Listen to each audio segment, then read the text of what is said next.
How to add overlay in CapCut PC. Hi everyone, it's Sophia to assist you today without any delay. Let's jump right in. First, open CapCut. You'll find this kind of screen pop up. Import both of your videos.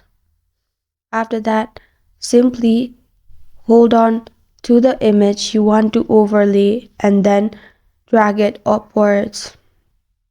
After you have done that, it will simply overlay. You can also resize the overlay. You'll also find overlays setting on right side. As you can see, you can increase scale or decrease it. If you scroll down, you can also blend it. You can also increase or decrease opacity. And this is how to add overlay in CapCut PC. Thank you for joining me today. If this video helps you out, please leave a like and subscribe for more. Got a question or want to suggest a topic? Comment below. I am Sophia signing off. Until next time. Thank you.